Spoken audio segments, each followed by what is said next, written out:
ఇక బీఆర్ఎస్ పార్టీలు గత 10 సంవత్సరాలు వీళ్ళు ఎలాంటి అరాచకాలకు పాల్పడలేదట. వీళ్ళు సంసారమే చేసిరట. మొత్తం మేము నియాతిగా పనిచేసినామని చెప్తుర్రు. ఇక మన మాజీ మంత్రి నిరంజన్ రెడ్డి కొన్ని వాక్యాలు చేసిండు నిన్న. ఏందో ఒకసారి చూద్దాం. చూసినాక బీఆర్ఎస్ పార్టీ 10 ఏళ్లలో ఏం చేసిందో కూడా చెప్తా దానికోసం. ఇగో నేనే చెప్తుండు.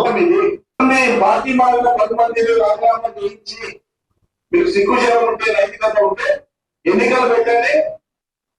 ప్రజలు ఎవరు గద్దెలు కూర్చారనో, ఎవరు రాజకీయ పార్టీ గద్దెలు కూర్చారనో ప్రజలు నిర్ణయిస్తారు.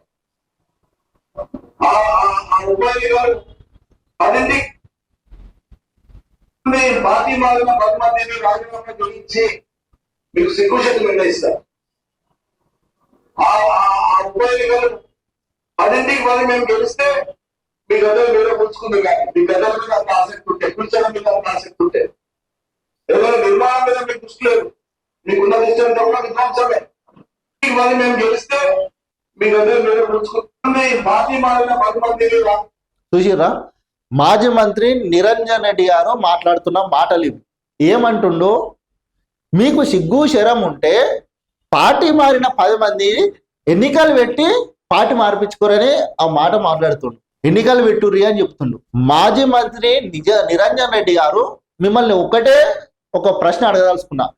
కేసీఆర్ అధికారంలో ఉన్నప్పుడు కాంగ్రెస్ పార్టీని ప్రతిపక్ష హోదా లేకుండా చేసిండు. ఆ రోజు మీరు ఏడికి పోయిర్రు? ఏ దొరల దగ్గరికి పోయి ఏ దొరల దగ్గర బానిసత్వం చేస్తుర్రు ఆ రోజు? అప్పుడు మీరు చేసింది అదేంటి?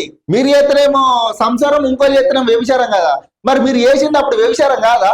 మీరు ప్రతిపక్షం అనే ఉన్నద్దు తెలంగాణ రాష్ట్రంలో అని చెప్పి గొర్రెలను అమ్మిరు కదా. మొత్తం ఒకసారి మందం తీసుకొని బీఆర్ఎస్ విలీనం చేసింది మీరు కాదా? అట్లా ఇట్లా మీ పార్టీని చేయాలనుకుంటే రేవంత్ రెడ్డి ఎప్పుడో మీ పార్టీ కొలాప్స్ అయిపోవు. తెలంగాణ రాష్ట్రంలో మీ పార్టీ ఉనికే లేకుండా అయిపోవు.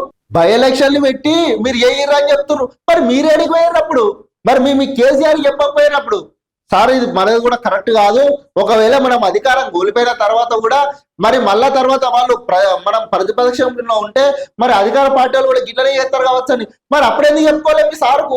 మీకు సిగ్గు శేరాలు ఉంటే అజయ్, మీరు 10 సీట్లకు వెళ్తే మిగతాలు మీరు కూల్చుకోవాలని మాట్లాడుతున్నారు కదా. సరే, ఆయన అన్నాడు సీఎం రేవంత్ రెడ్డి, ఆ తర్వాత ముచ్చట. ఎందుకంటే వాళ్ళు అన్నదా మాత్రం చేసి చూపెట్టలేరు. మీరు 10 మంది సీట్లు గెలవాలంటే మరి మొన్న జూబ్లీహిల్స్ ఎన్నికలలో బై ఎన్నికల వచ్చినాయి కదా, ఆడెందుకు గెలవలేరు? మరి అంతకుముందు కంటోన్మెంట్లు ఎందుకు గెలవలేరు? అంతకుముందు ఎమ్మెల్సీ, టీచర్ ఎమ్మెల్సీ దాంట్లో అభ్యర్థులే దొరకలే కదా. మరి ఎంపీ ఎన్నికలలో ఎందుకు 0 సీట్లు వచ్చినాయి? చెప్పురు మరి వీటికి. ఏమన్నా అంటే సర్పంచులు గెలిచినామని మాట్లాడుతున్నారు. ఎన్ని సర్పంచులు గెలిచిరు? ఒక్కసారి ఆ సర్పంచులకు ఇట్లా బలెత్తే ఇట్లా పట్టుకుమని లేచిపోతారు అందరు. ఓ మేము ఇట్లా అట్లా అని చెప్తారు. మీరు చేస్తేనే సంసారం, ఇక ఇంకోళ్ళు చేస్తే వ్యభిచారమా? ఎన్నికలు పెట్టి మాట్లాడుర్రి అని మాట్లాడుతున్నావు.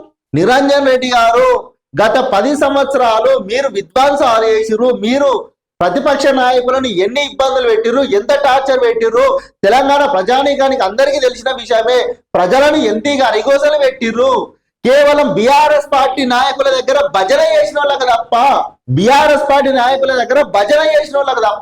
మిగతా ఎవరికి న్యాయం జరిగింది 10 ఏళ్లలో? చెప్పురు మరి మీరు. కేసీఆర్ దగ్గరకు పోయి సార్ బాంచన్ అందోళ్ళకి తప్ప ఎవరికి న్యాయం జరిగింది? మీరు మాజీ మంత్రిగా ఉన్నప్పుడు మీ క్యాబినెట్ జరిగితే మీ మంత్రులను ఎవరన్నా మాట్లాడనిచ్చిర్రా? చెప్పురి, మాట్లాడనిచ్చిర్రా కనీసం? ఇప్పుడున్న క్యాబినెట్, ఇప్పుడున్న పద్ధతి, ఇప్పుడున్న ఇట్లా ఏ మంత్రులకు ఆశాకలు ఎవరికి స్వేచ్ఛగా వాళ్ళు మాట్లాడుతారో కనిపించలేదా? ఏమన్నా అంటే బై ఎలక్షన్లు పెడితే 10 సీట్లకు వెళ్తాం. ఫస్ట్ మీ బీఆర్ఎస్ పార్టీ భూస్థాపితం అవుతుంది, దాన్ని కాపాడుకునే ప్రయత్నం చేయిర్రి. ఇటు ఈ అధికార పార్టీ మీద కాదు. మేము ప్రజల దగ్గరకు పోయి మేము చేసిన తప్పులు పాపాలు అన్ని మమ్మల్ని క్షమించమని అడుగుర్రి. అట్లనే మీ పార్టీ పునర్జీవనం వస్తుంది. లేకుంటే ఇంకా గిసోంటోళ్ళు ఉన్నట్ల ఇక బీఆర్ఎస్ పార్టీ మొత్తం భూస్థాపితం అయితే కొలాప్స్ అయిపోతుంది. చూడుర్రి ఇక మొత్తం మీద.